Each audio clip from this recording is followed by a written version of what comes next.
ఇదివరకు మనం పాడుతున్న పాట శాశ్వత కాలంలో ప్రేమించే మన గొప్ప దేవుడిని ఈరోజు మనము ఇక్కడ ఆరాధించేందుకు కూడుకున్నాము. శాశ్వత కాలము దేవుడు మనల్ని ప్రేమిస్తా ఉన్నాడు. అయితే శాశ్వత కాలము దేవుడు మనల్ని ప్రేమించాలి అంటే మనం కూడా శాశ్వత కాలము బ్రతకాలి.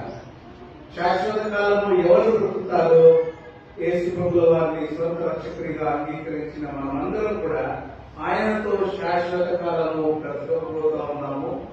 ఆయన మనము ఈరోజు ఆరాధన బదులమై ఉంటున్నాము. ఒకసారి మనమందరము తల నుంచి దేవుని ప్రార్థించుకున్నామండి.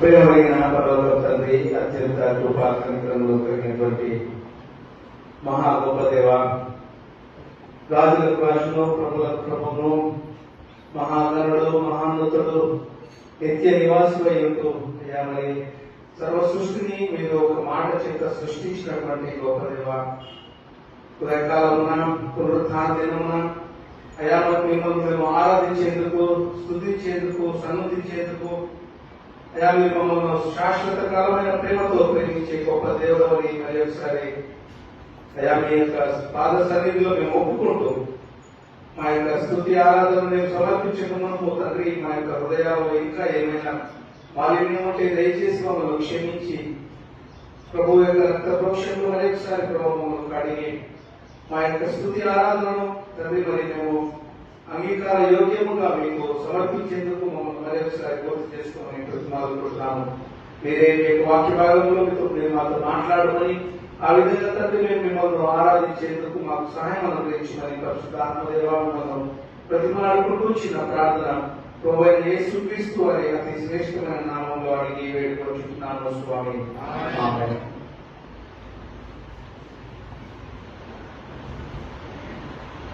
అయితే దేవుని బిడ్డలారా, ఈ యొక్క పునరుత్థాన సమయమున దినమున మనము దేవుని ఆరాధన చేసేందుకు ఇక్కడికి వచ్చాము. అయితే కీర్తనకారుడు రాసినటువంటి 145వ అధ్యాయము దేవుడు నాకు ఎందుకో యొక్క రాత్రికాల సమయంలో ప్రార్థన చేసుకుంటా ఉంటే తీసుకొచ్చినటువంటి వాక్య భాగాన్ని మనం అందరము మార్చి చదువుకోవాలని నేను ఆశపడతా ఉన్నాను.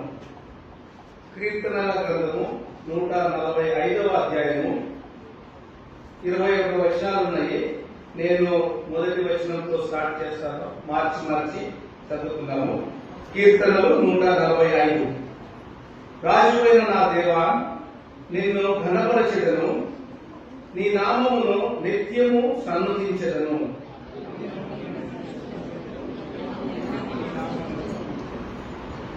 యెహోవా మహత్యము గలవాడు, ఆయన అధిక స్తోత్రము పొందదగిన వాడు, ఆయన మహత్యము గ్రహింప శక్యము కానిది.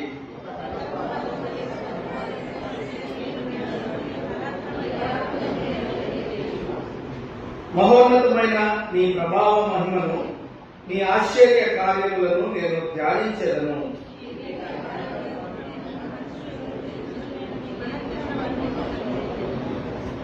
నీ మహా దయాళుత్వమును గూర్చిన కీర్తిని వారు ప్రకటించెదరు.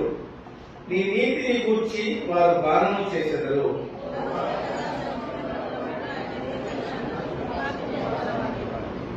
యెహోవా అందరికీ ఉపకారి, ఆయన కనికరములు ఆయన సమస్త కార్యముల మీదనున్నవి.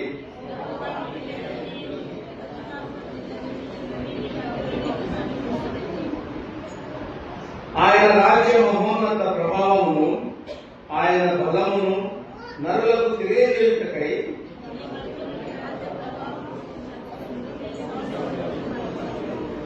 నీ రాజ్యము శాశ్వత రాజ్యము, నీ రాజ్య పరిపాలన తరతరములు నిలుచును.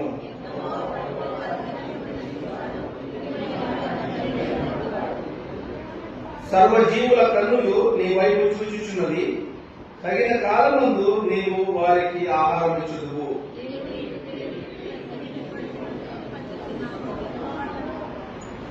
యెహోవా తన మార్గములన్నిటిలో నీతి గలవాడు, తన క్రియలన్నిటిలో కృప చూపువాడు.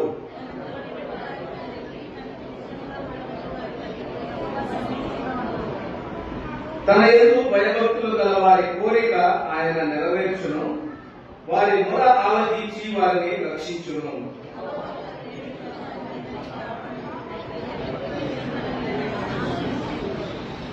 నా నోరు యెహోవాను స్తోత్రము చేయును, శరీరులందరూ ఆయన పరిశుద్ధ నామమును నిత్యము సన్నతించుదురు కాక.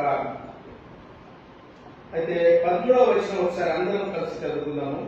నీ రాజ్యము శాశ్వత రాజ్యము, నీ రాజ్య పరిపాలన తరతరములు నిలుచును. మనం అడుగున్న పాట, దేవుడు శాశ్వత కాలము మనల్ని ఏలుపోతా ఉన్నాడు, శాశ్వత కాలము మనల్ని ప్రేమించబోతా ఉన్నాడు. అయితే ఈ 145వ దావీదు కీర్తన 21 వచనాల నుండి నేను 7 పాయింట్స్ ని మీ మధ్య తీసుకురావాలని ఇష్టపడతా ఉన్నాను. ఈ 21 వచనాలలో 7 పాయింట్స్, 7 మంచి మనకు గుర్తు పెట్టుకోగలిగినటువంటి పాయింట్స్ ని నేను మీ మధ్య తీసుకురావాలని ఆశపడతా ఉన్నాను. వాటిని ఆధారం చేసుకొని మనము ఈ యొక్క సమయంలో దేవుణ్ణి ఆరాధన చేస్తూ స్తుతిస్తూ కొద్ది సమయం గడపాలని మనము కోరుకున్నాను. అయితే మొదటి 2 వచనాలు ఒకసారి గమనిస్తే ఆయన స్థితి, ఆయన యొక్క స్థానము, ఆయన యొక్క పదవి ఏంటి అని మనం ఇక్కడ గమనించగలుగుతాం. మొదటి 2 వచనాలు చూస్తే, రాజు అయిన నా దేవా నిన్ను ఘనపరచెదను. ఆయన రాజులకు రాజు, యేసు ప్రభువుల వారు రాజులకు రాజు, ప్రభువులకు ప్రభువు. He is the king, the coming king. ఆయన రాబోయేటటువంటి మహా గొప్ప రాజు. ఆ రాజును మనము అందరూ కూడా ఆరాధన చేయాలి, స్తుతించాలి. అలాగే 2వ వచనంలో, అనుదినము నేను నిన్ను స్తుతించెదను, నిత్యము నీ నామమును స్తుతించెదను. ఈ మాటలు మనం ఒకసారి గమనిస్తే దావీదు కీర్తనకారుడు అనుభవపూర్వకముగా రాసినటువంటి మాటలు, ఆయన ప్రాక్టీస్ చేసినటువంటి, అంటే అభ్యాసం చేసినటువంటి ఆ ప్రాక్టికల్ గా రాస్తూ ఉన్నటువంటి మాటలు. అనుదినము నిన్ను స్తుతించెదను, నిత్యము నిన్ను నీ నామమును స్తుతించెదను, సన్నుతించెదను అని దావీదు కీర్తనకారుడు చెప్తా ఉన్నాడు. మన జీవితాలలో కూడా మనము కేవలము ఆదివారము సంఘములో అందరి ఎదుట నోరు విప్పి మాత్రమే ఆరాధన చేస్తున్నామా, లేదా మండే టు సాటర్డే, సోమవారం నుండి శనివారం వరకు మన యొక్క దినచర్యలో కూడా మనము దేవుణ్ణి స్తుతిస్తూ ఆరాధిస్తూ ఆయన యొక్క నామాన్ని మనం ఉచ్చరిస్తూ బ్రతుకుతా ఉంటున్నామా? ఆ విధంగా బ్రతకాలని చెప్పి మనము మరి ఒకసారి దేవుడు మనకు గుర్తు చేస్తా ఉన్నాడు. మనము నిత్యము స్తుతింపబద్ధులమై ఉంటున్నాము. కేవలము ఆదివారం మాత్రమే కాదు, మన యొక్క దినచర్యలో వేరే వాళ్ళతో ఎవరితోనైనా మాట్లాడినప్పుడు సమస్తమును దేవుడు, it is all God and God alone. కేవలము ఆయన మాత్రమే మనకు శ్వాసనిచ్చాడు, మనల్ని పెంచుతా ఉన్నాడు, పోషిస్తా ఉన్నాడు, పెద్ద చేస్తా ఉన్నాడు. దాన్ని మనం గుర్తించాలి.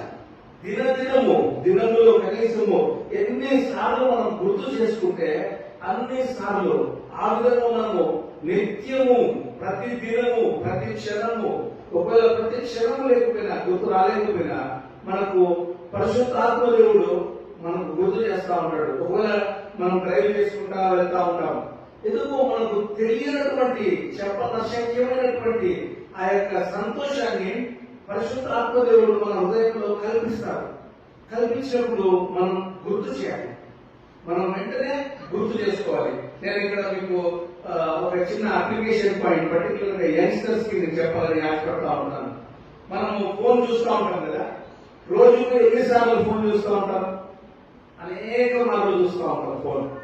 ఈ అనేక మార్లు ఫోన్ చూస్తూ ఉంటే నా అలవాటులో కూడా నాకేమైపోయిందంటే కొద్ది దినాలలో మేబీ ఒక 6-7 years కిందట ఏమైందంటే నా కళ్ళు ఈ ఫోన్ మీద ఎప్పుడు పడినా కూడా ఒకలాంటి టైం ప్యాటర్న్ లో పడేది. ఆ టైం ప్యాటర్న్ ఎట్లా అంటే 10-10, 11-11, 12-12, 1-11, 2-22. మీకు కూడా ఎప్పుడైనా పడిందే కదా మీ కళ్ళు కూడా ఈ ఫోన్ మీద, ఎందుకంటే ఫోన్ మీద ఎక్కువ గడుపుతాం కదా ఎవరొస్తుంది దయచేసి కదా. సో సమయం ఇలా గడిపినప్పుడు ఒక ప్యాటర్న్ లో వెళ్తూ ఉంటే అప్పుడు నేను దేవా ఎందుకు నా కళ్ళు ఈ ఫోన్ మీద ఇటువంటి సమయంలో పడతా ఉన్నాయి అని చెప్పి నేను నా మనసులో కొద్ది దినాలు ప్రార్థన చేస్తూ వచ్చాను. దీంట్లో నుంచి కూడా నేను ఏమైనా ఆత్మీయ పాఠమును నేర్చుకోవచ్చా? దేవా ఒకవేళ ఏమైనా ఆత్మీయ పాఠము ఉంటే దయచేసి మీరు నాకు చెప్తారా అని నేను నా మనసులో దేవుడిని ప్రార్థన చేసుకుంటూ ఉన్నప్పుడు దేవుడు నా మనసులో చెప్పినటువంటి మాట ఏంటంటే, బిడ్డ నీ కళ్ళు ఫోన్ మీద అటువంటి సమయాలలో పడతా ఉన్నాయేమో, కానీ నా కళ్ళు నీ మీద అనుక్షణము ఉన్నాయి అన్నటువంటి మాటని వాక్యంలో గుర్తు చేశారు. అనుక్షణము నా కళ్ళు నీ మీద ఉన్నాయి. నీ కళ్ళు ఫోన్ మీద పడతా ఉన్నాయేమో, కానీ నాకు నువ్వు ఒక ఫోన్ లాగా, అంటే ఎప్పుడు నా కళ్ళు నీ మీదనే ఉంటాయి, నా కళ్ళు దృష్టి నిత్యము నీ మీదనే ఉంటది అన్న మాట వాక్యంలో గుర్తు చేసినప్పుడు దేవుడు అప్పుడు నాకు అనిపించింది కదా, అరే ఇప్పటి నుంచి ఎప్పుడైతే నా కళ్ళు అటువంటి సమయాల మీద పడతాయో ఒక 1 minute ఆ టైం అంతా పాస్ అయ్యేంత వరకు ఎక్కడున్నప్పటికీ తిరిగి నా కన్నులను నా దేవుని వైపు మళ్లించాలి అని నేను ఏమి చేసుకున్నా, ఎంత బిజీగా ఉన్నా నేనేం చేస్తానంటే నా కన్నులు ఎప్పుడు అటువంటి సమయాల మీద పడతాయో ఆ సమయాలలో ఏం చేస్తానంటే ఒక 1 minute 11 పడుతుంది కదా, మళ్ళీ 11-12 వచ్చేంత వరకు ఆ 1 minute నా దేవుణ్ణి నేను ఆరాధన చేస్తా ఉన్నా, స్తుతిస్తా ఉన్నా. దేవా నీ కళ్ళు నా మీద ఉన్నాయా, ఇంతకంటే నాకేం కావాలి? నాకు చాలా కష్టాలు ఉన్నాయి, నష్టాలు ఉన్నాయి, బాధలు ఉన్నాయి, ఇరుకులు ఇబ్బందులు ఏమేమో ఉన్నాయి, నా పరిస్థితులు బాగలేవు, సర్కమ్స్టెన్సెస్ కొన్ని సంఘటనలు గుర్తొస్తే చాలా భయంకరంగా ఉంటాయి మనందరికీ కూడా. కానీ మన దేవుని కన్ను దృష్టి మన మీద ఎల్లప్పుడూ ఉన్నది అని మనకు ఆలోచన గుర్తొచ్చినప్పుడు అంతకంటే మనకి ఏం కావాలి కదా. కాబట్టి ఆ ఒక ప్రాక్టీస్ ని నేను నా ఫోన్ ని గమనిస్తే ఎప్పుడు ఆ టైం పడినా నేను ఒక స్క్రీన్ షాట్ తీసుకుంటాను. అదేమిటంటే ఆ స్క్రీన్ షాట్స్ కొన్ని వందలు ఉంటాయి. ఎందుకు అంటే ఆ సమయాలలో ఆ 1 minute ఒకవేళ రోజులో ఒక 10 సార్లు, కనీసం 10 సార్లు పడుతుంది నా కన్ను. మరి ఎందుకో నాకు తెలియదు. మామూలుగా ఏదో టైం చూసుకుంటా ఉంటాము, ఓకే టైం ఎంత ఎందుకు పోవాలి కదా అని, కరెక్ట్ అదే టైం పడుతుంది. నేను ఇప్పుడు ఏమంటారు ఇట్లా ప్రార్థన దగ్గర చూస్తూ ఉన్నప్పుడు కరెక్ట్ గా నా కన్నులు అదే టైంలో పడతా ఉంటాయి, 10 అందుకు నేను ఈ మాటలు గుర్తు చేస్తూ వస్తున్నాను. మీకు అర్థమవుతుందా?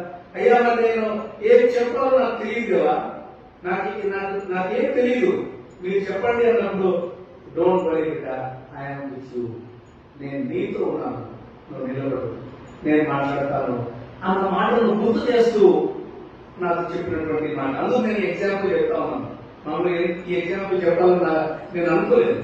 కాబట్టి దేవుని బిడ్డలారా, దేవుని కన్ను దృష్టి నీ మీద నా మీద నిత్యము ఉన్నది ఉంటుంది అని మనం ఎరుగుతూ ఉన్న నేను తిరిగి ఆ దేవుని వాక్యానుసారంగా దావీదు కీర్తనకారుడు చెప్తున్నటువంటి విధంగా అనుదినము నేను నిన్ను సన్నుతించెదను, నిత్యము నీ నామము నేను స్తుతించెదను.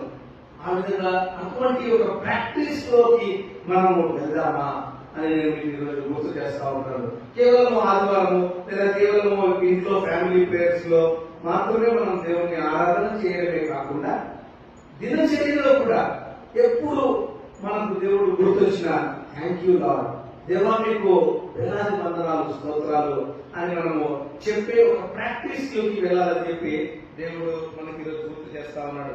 కాబట్టి మొదటి 2 వచనాలలో ఆయన స్థితి, ఆయన యొక్క స్థానము, ఆయన యొక్క అంతస్తు, ఆయన పదవి ఏమై ఉంటున్నాడో మన దేవుడు అది గుర్తు చేస్తా ఉంటున్నది. రెండవది 3, 4, 5, 6 వచనాలు, 4 వచనాలు చూస్తే ఆయన యొక్క శక్తిని మనం గమనిస్తా ఉంటున్నాం. యెహోవా మహాత్యము గలవాడు, అధిక స్తోత్రము నందదగిన వాడు. ఆయన మహాత్యము గ్రహింప శక్యము కానిది. ఆయన శక్తి మనకు అర్థం కాదు. క్రీస్తు ప్రభుల వారు నీ కొరకు నా కొరకు వెచ్చించినటువంటి ఒక రక్తపు బొట్టులో కొన్ని వేల కొన్ని లక్షల టన్నుల శక్తి ఉందేమో మనకు తెలియదు. ఆ శక్తి చేత నిన్ను నన్ను దేవుడు ఈ దినము పెంచుతా ఉన్నాడు, పెంచి పెద్ద చేస్తా ఉన్నాడు.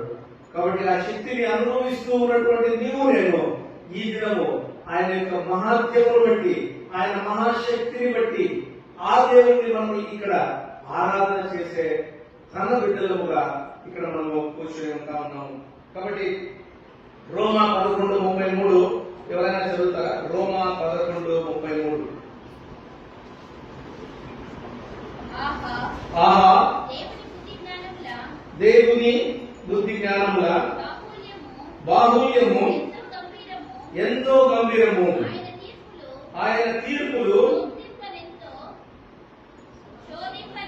శోధింపనెంతో అసత్యములు, అసత్యములు, ఆయన మార్గములెంతో అగమ్యములు. గమనించారా? దేవుని యొక్క శక్తిని గురించి మనకు ఇక్కడ కృత నిబంధన గ్రంథంలో కూడా రోమా 11:33లో కూడా మనం చూస్తా ఉంటున్నాం. ఆయన చాలా మహాశక్తి కలిగినటువంటి గొప్ప దేవుడు.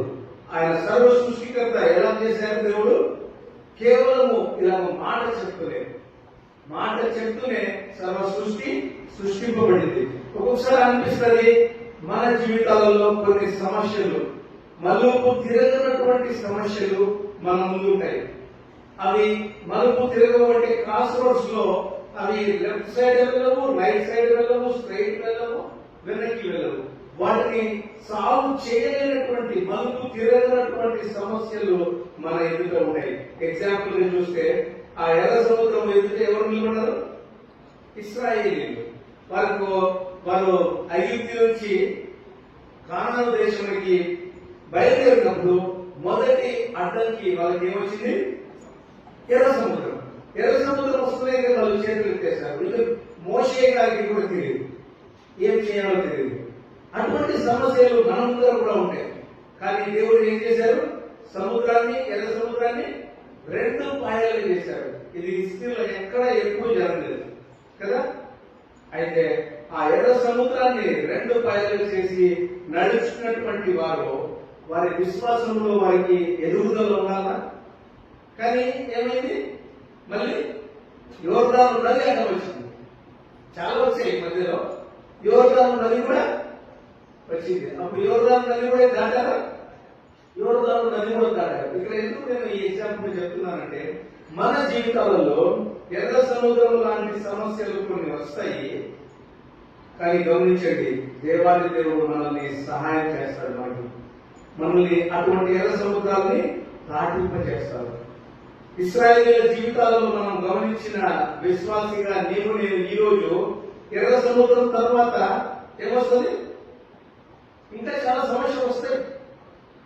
యోర్దాను అనేది వస్తుంది, కానీ ఇంకా ఎరికో గోడలు వస్తాయి, ఇవన్నీ వస్తాయి. వీటన్నింటి నుంచి కూడా మనల్ని దేవుడు అధిగమిస్తాడా? అధిగమించేదానికి సహాయం చేసే ఆ గొప్ప దేవుడు. ఎర్ర సముద్రం దాటుతూనే మన యాటిట్యూడ్ ఎలా ఉండాలి అంటే, దేవా వాట్ నెక్స్ట్?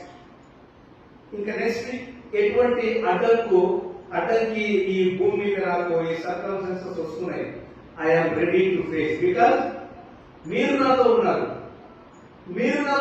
కాబట్టి నెక్స్ట్ ఏ సమస్య వచ్చినా మీరు ఆ సమస్య నుండి నన్ను బయటికి తీసుకెళ్తారు అనే విశ్వాసంతో మనం ఏం చేయాలంటే ఎర్ర సముద్రం దాటానే ఇంకా సంతోషంగా మనము ఆ యొక్క అనుభవాన్ని మర్చిపోయి మళ్ళీ ఇంకొక సమస్య వస్తానే మళ్ళీ నెట్టూర్పు విడుస్తూ బాధపడుతూ అట్లా ఉండకూడదు.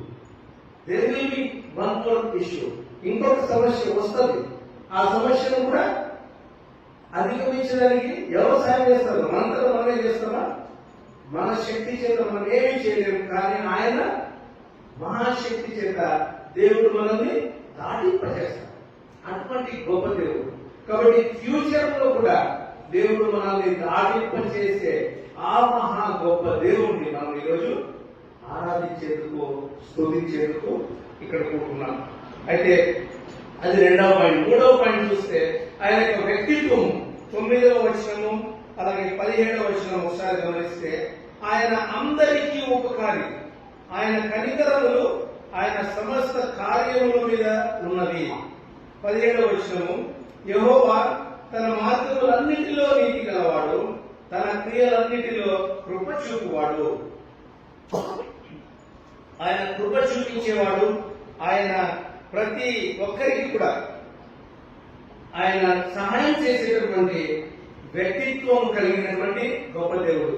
మామూలుగా మనిషి వ్యక్తిత్వం ఎట్లా ఉంటుందంటే the best of best human being వ్యక్తిత్వం కూడా ఎలా ఉంటుందంటే, ఒకవేళ మేము నేను ఎవరైనా మన స్నేహితులకి కానీ బ్రదర్ సిస్టర్ కానీ తెలిసి తెలియక ఒక అపకారం చేసామనుకోండి, వాళ్ళు వెంటనే ఏం చేస్తారంటే దాన్ని మర్చిపోరు. వాళ్ళు అపకారం చేసినందుకు తిరిగి ఎక్కడో ఒక చోట వాళ్ళు ఇక్కడ చేశారు కదా, వాళ్ళు మనకు ఈ గిఫ్ట్ ఇవ్వలేదు కాబట్టి మనమే గిఫ్ట్ ఇవ్వాల్సిన పని లేదు. మనం ఎందుకు ఇవ్వాలి? వాళ్ళు గిఫ్ట్ ఇవ్వాలి అంటే వాళ్ళు గిఫ్ట్ ఇచ్చారు కదా, అందుకు మనం గిఫ్ట్ ఇవ్వాలి. ఇలాగ కండిషనల్ లవ్, ఒక షరతులతో కూడినటువంటి ప్రేమను మనము అభ్యాసం చేస్తూ ఉంటాం. కానీ మన దేవుడు అలాగ కాదు. మన దేవుడు అలాగ కాదు. మన దేవుడు అలాగ కాదు కాబట్టి ఆ యొక్క నేచర్ ని, అంటే ఆ యొక్క స్వభావాన్ని నీవు నేను మన హృదయంలోకి తీసుకొని మనం కూడా అన్కండిషనల్ గా షరతులు లేకుండా ప్రేమించే ప్రేమను ఎక్సర్సైజ్ చేయాలి, అభ్యాసం చేయాలి అని దేవుడు గుర్తు చేస్తా ఉన్నాడు. దయచేసి గమనించండి, విశ్వాసులు కూడా నిస్వార్థమైన విశ్వాసాన్ని మనం కలిగి ఎదుగుతా ఉండాలి. ఎప్పుడు కూడా ఈ రోజు నుంచి లేదా చాలా మంది చేస్తా ఉంటారు, నేను కూడా ట్రై చేస్తా ఉన్నాను. ఎవరికైనా ఏదైనా సహాయం చేయాలి, ఉపకారం చేయాలి అనే సర్కమ్స్టెన్సెస్ వచ్చినప్పుడు, అలాంటి సమయం వచ్చినప్పుడు వాళ్ళు చేసినారా లేదా వాళ్ళు ఫ్యూచర్ లో భవిష్యత్తులో చేయగలుగుతారా చేయరా అనేటటువంటి ఎటువంటి షరతులు లేకుండా మనసులో దేవుడు సహాయం చేయమని గుర్తు చేస్తే ప్లీజ్ డోంట్ లుక్ బ్యాక్. వెనకలు చూడకుండా, ముందుకు చూడకుండా దయచేసి మనము దేవుని యొక్క గుణగణాలను మనము కలిగినటువంటి దేవుని బిడ్డలను, ఆయన గుణగణాలను మనము అభ్యాసం చేస్తూ ఆయన స్వారూప్యంలోకి వెళ్తూ ఆయనను మనము ఆరాధించే దేవుని బిడ్డలుగా ఉండాలని చెప్పి దేవుడు మనకు ఈరోజు గుర్తు చేస్తా ఉంటున్నాడు. కాబట్టి 4వ పాయింట్ ఆయన యొక్క ప్రాధాన్యత 10వ వచనము 13వ వచనము 10 నుండి 13 వచనాల వరకు చూస్తే 4వ పాయింట్ గా ఆయన యొక్క ప్రాధాన్యత, ఆయన యొక్క శ్రేష్టత్వము గురించినటువంటి మాటల్ని మనం చూస్తూ ఉంటున్నాం. 10 నుంచి 13 వచనాలు. యెహోవా నీ క్రియలన్నీ నీకు కృతజ్ఞతాస్తుతులు చెల్లించుచున్నది. నీ క్రియలన్నీ నీవు నేను ఎవరు? ఆయన క్రియ, ఆయన చేసినటువంటి ఒక పని ఆయన చేతితో చేశాడు. సర్వ సృష్టిని చేతితో చేశాడు, మాట చేత చేశాడు. కానీ నిన్ను నన్ను చేతితో చేశాడు. దాంట్లో డిఫరెన్స్ ఉంది. నిన్ను నన్ను చేతితో చేశాడు. నిన్ను నన్ను చేతితో చేయడమే కాకుండా చేతితో చేసిన తర్వాత ఏం చేశాడు? మన నాసికా రంధ్రాలలో జీవవాయువును ఊదాడు. ఎప్పుడైతే జీవవాయువును ఊదాడో రక్షణ పొందిన నీవు నేను పరిశుద్ధాత్మ దేవుణ్ణి మన హృదయంలో ఉంచుకున్న వారమైతా ఉన్నాం. కాబట్టి ఎప్పుడైతే రక్షణ పొందిన నీవు నేను మన హృదయంలో పరిశుద్ధాత్మ దేవుడు ఉంటారో ఆయన రెసిడెంట్ గా ఉంటాడు. ఇక్కడ చూడండి ఇంగ్లీష్ లో రెసిడెంట్, ప్రెసిడెంట్. రెసిడెంట్ అంటే నివాసము చేసేవారు. ఎవరైతే రెసిడెంట్స్, మనమంతా రెసిడెంట్స్ కదా, ఈ కాలనీలో మనము రెసిడెంట్స్, ఈ కాలనీలో మనము నివసించే వాళ్ళం. అట్లనే రక్షణ పొందినటువంటి దేవుని విశ్వాసి హృదయంలో, జీవితంలో పరిశుద్ధాత్మ దేవుడు ఒక రెసిడెంట్ అయిపోతాడు. అయితే కొంతమంది విశ్వాసులు ఏం చేస్తారంటే ఆ రెసిడెంట్ ని తీసుకెళ్లి ప్రెసిడెంట్ చేస్తారు. ప్రెసిడెంట్ మన దగ్గర చైర్స్ ఉన్నాయి కదా, చైర్స్. ఎప్పుడైతే రక్షణ పొందుతామో పరిశుద్ధాత్మ దేవుడు ఆ చైర్ కింద పెడతాం, మనం ఆయన ఒక జస్ట్ రెసిడెంట్ గా పెడతాం. కానీ కొంతమంది విశ్వాసులు ఏం చేస్తారంటే నో నో నో, నువ్వు చైర్ కింద దేవా ఉండాల్సింది, మీరు ఎక్కడ ఉండాలి, చైర్ మీద ఉండాలి, నేను చైర్ కింద ఉండాలి. గమనిస్తున్నారా? చైర్ కింద మనం కూర్చుంటాము. విశ్వాసిగా ఏం చేస్తారంటే మన హృదయంలోకి, జీవితంలోకి వచ్చిన పరిశుద్ధాత్మ దేవుణ్ణి చైర్ కింద పెడతాం. చైర్ కింద పెట్టి మనం చైర్ మీద కూర్చొని మన ఇష్టానుసారమైనటువంటి రాజ్యం వెళ్తా ఉంటాం. తండ్రి చిత్తాన్ని పక్కన పెడతాం, తండ్రి నామాన్ని పక్కన పెడతాం, ఆయన రాజ్యాన్ని మర్చిపోతాం. మనం ఏం చేస్తామంటే మనం కూర్చుంటాము చైర్లో, పరిశుద్ధాత్మ దేవుణ్ణి క్రింద పెట్టాం. కానీ కొంతమంది ట్రాన్స్ఫర్మేషన్, రూపాంతరం చెందేటటువంటి, మెట్టుకు మెట్టు ఎదిగేటటువంటి విశ్వాసం ఏం చేస్తారంటే తనను తాను తగ్గించుకుంటూ, తనను తాను సిలువ వేసుకుంటూ ఏం చేస్తారంటే నో నో నో దేవా, మీరు చైర్ మీద కూర్చోండి, మీరు స్టీరింగ్ చేయండి, నేను మీరు చెప్పినట్టు నడుచుకుంటాను అని దేవుణ్ణి మనం రెసిడెంట్ గా ఉంచాం. మన హృదయంలో ప్రెసిడెంట్ గా ఉంచుతాం, ఒక రాజుగా ఉంచుతాం. రాజు చెప్పిన మాట చెప్పున మనము వెళ్తూ వెళ్తూ ఉండేటటువంటి ఒక మంచి జీవన శైలి కలిగిన విశ్వాసిగా నీవు నేను ఎదుగుతూ ఉంటాం. కాబట్టి దయచేసి దేవుని బిడ్డలారా, ఎవరైనా ఆ దేవుణ్ణి, ఆ రాజును ఇంకా రెసిడెంట్ మాత్రమే ఉంచి ఉంటే ప్లీజ్ ప్లీజ్, దేవుడు మనం గుర్తు చేసుకున్నటువంటి మాట ఏంటంటే ఆయన రాజు, ఆయన రాబోయేటటువంటి రాజు, రాజులకు రాజు, ప్రభులకు ప్రభువు. ఆయన మనము ప్రెసిడెంట్ గా పెట్టి ఆయన చెప్పిన విధంగా మన దినచర్యలో మనం చేసుకుంటూ వెళ్ళేదే అది ఒక విధమైనటువంటి ఆరాధన. ఆ విధంగా మనం దేవుని ఆరాధిస్తూ, స్తుతిస్తూ దేవుని మనము కొనియాడుతూ ఉండాలని చెప్పి దేవుడు గుర్తు చేస్తా ఉన్నాడు. 5, 6, 7 పాయింట్ నేను చెప్పి ముగిస్తాను. 5వ పాయింట్ హిస్ ప్రొవిజన్. 14, 15, 16 వచనాలు చూస్తే ఆయన యొక్క ఏర్పాటు, ఆయన మనకు ఏమి సదుపాయాలు కల్పిస్తా ఉన్నారు. మనం భోజనం చేసుకుంటా ఉన్నాం, గ్రాసరీ స్టోర్కి వెళ్తా ఉంటున్నాం. తర్వాత ఎక్కడైనా కూడా, ఇప్పుడు నిన్ననే లాస్ట్ వీక్ మన బ్రదర్ సిస్టర్ మ్యారేజ్ అయింది కదా, నేను మా బాబు మాట్లాడుతూ ఉన్నప్పుడు 2500 మంది, 3000 మంది వచ్చింటారు, అంతమందికి భోజనం చేసింటారు అని చెప్పి దాని గురించి అంతా మాట్లాడుతున్నప్పుడు దేవుడే మనకు దినచర్యలో ఉదయం నుండి రాత్రి వరకు ఏమి తినాలనో ఆయననే మనకి ప్రొవిజన్ ఇస్తా ఉన్నాడు. గ్రాసరీ స్టోర్కి వెళ్తాము, డబ్బులు తీసుకొని మనకి ఏది కావాలో అవి కొనుక్కుంటాం. కానీ వెళ్ళేటప్పుడు వెళ్ళి వచ్చిన తర్వాత అయ్యా ఈ గ్రాసరీస్ కొనుక్కునేకి మీరు నాకు డబ్బులు ఇచ్చారయ్యా అని చెప్పి దేవుడిని మనము వెళ్ళక ముందైనా వచ్చిన తర్వాత అయినా దేవుడిని స్తుతిస్తా ఉంటున్నామా? ఆయన మనకి కావలసిన సమస్తము ఇచ్చేటటువంటి దేవుడు. మన శ్వాసను మొదలుకొని మనకు దినచర్యలో, ఉద్యోగము, ప్రతిదీ కూడా మనకు ఇచ్చేటటువంటి గొప్ప దేవుడు. అలాగే 6వది 18, 19 వచనాలు చూస్తే ఆయన సన్నిధిని గుర్తు చేస్తా ఉన్నది.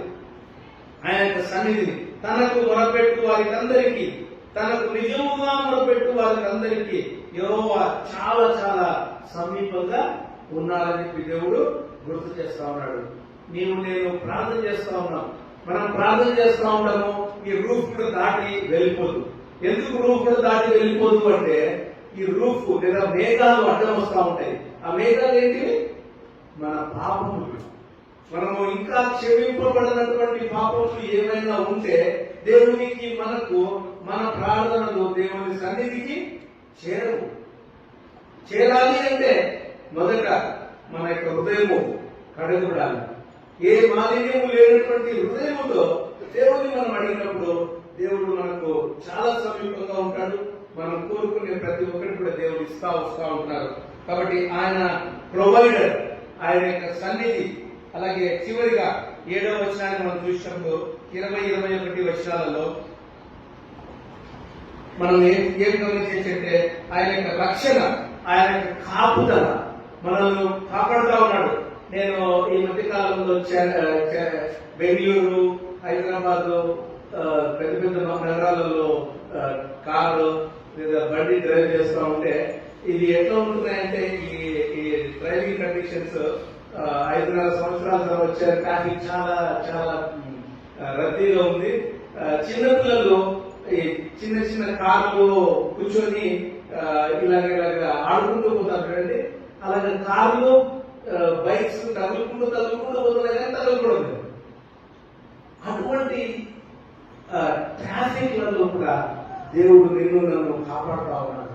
సిటీస్ లో ఒకవేళ పొద్దున బయలుదేరితే రాత్రి ఇంటికి 10-11 వెళ్తా ఉంటారు. ఏ యాక్సిడెంట్ జరగకుండా దేవుడు నిన్ను నన్ను కాపాడుతూ తిరిగి ఈ రోజు సజీవంగా వచ్చాడు. శారీరకంగా కాపాడటమే కాదు, శాశ్వత కాలము ఆ నరకము నుండి కాపాడేందుకు సంసిద్ధులైనటువంటి ఆ దేవాలయ దేవుడిని మనం గుర్తు చేసుకుంటూ ఆ యేసు ప్రభువుల వారిని, ఆ తండ్రి అయిన దేవుడిని మనం ఈ రోజు ఆరాధన చేసేందుకు పరిశుద్ధాత్మ దేవుడు మనకు సహాయాన్ని అనుగ్రహించుగాక.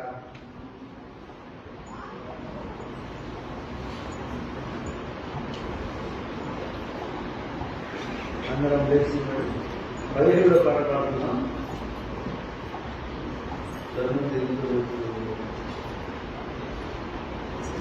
పాఠశాల 17 లేచి పాడుతున్నాం.